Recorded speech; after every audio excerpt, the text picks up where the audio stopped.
There is a quiet collective exhaustion settling over our civic life, punctuated by a question whispered in grocery store aisles and shouted across dinner tables.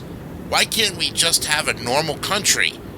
We look at our fractured political landscape, our gridlocked governance institutions, a volatile economy where basic milestones like owning a home have spun out of reach, and a public square dominated by outrage. We find ourselves yearning for a baseline of boring predictability, a normalcy where the news cycle doesn't feel like a daily existential crisis. But the uncomfortable truth we must confront is that a normal country is an illusion. The idea that we can arrive at a friction-free, static state of harmony misreads both our history and the structural realities of who we are. We cannot have a normal country because we were never built to be one, and the very forces pulling us apart are deeply baked into our national DNA. To begin with, we are haunted by our own exceptionalism. Nations founded on ancient, shared ethnicities or rigid geographic isolation can occasionally default to a quiet, insular status quo. But our nation was built as an ambitious, sprawling ideological experiment founded on grand principles of liberty, yet deeply rived by historical traumas and systemic contradictions.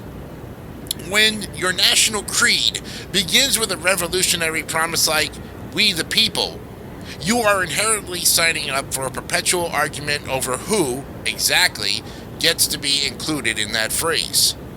A country built on a promise so vast will always experience an intense, volatile tug of war between its highest ideals and its everyday realities. The lack of normalcy isn't a temporary glitch caused by a single politician, election, or algorithm. It is the product of three structural engines. We are simply too vast. Our immense geographic sorting and cultural fragmentation mean that what feels like absolute common sense to a community in a rural town feels like an existential threat to an urban center, and vice versa. Our economic systems have evolved to concentrate wealth and opportunities among a highly educated elite. And when a society becomes a caste system where life expectancy, housing affordability, and social mobility are radically unequal, the foundational social trust required for a normal public life completely erodes. In a hyper-connected world, every civic action is instantly interpreted through a lens of suspicion. Compromise is no longer viewed as adult governance, it is vilified as betrayal. When we beg for a normal country, what we are usually doing is rewriting the past. And we long for a mid-20th century stability that never truly existed for everyone. The normalcy of previous eras was often just a quietness brought out by suppressing the voices of minorities, the working class, and the marginalized. Tearing away the veneer of that false peace is painful, but it is necessary. To look back with blind nostalgia is to turn away from the messy, bloody realities of history. A country cannot indefinitely shrink its public life, defer its shared rituals, and treat its fellow citizens as permanent enemies without paying a steep price. We must stop waiting for the temperature to magically drop, and we must stop waiting for a return to normal that is never coming. The path forward requires us to abandon the childish wish for an effortless country and instead embrace the difficult, adult work of coexistence.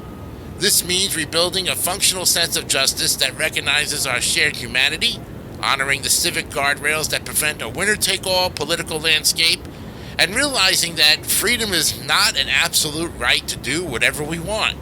It is a collective responsibility. We will never be a normal country. We are too loud, too diverse, too unequal, and too heavily burdened by our own history. But if we can trade our exhausted desire for an impossible normalcy for a fierce commitment to basic fairness and functional institutions, we might just build something better. A country that is resilient, just, and real. What's your opinion? We'd like to know.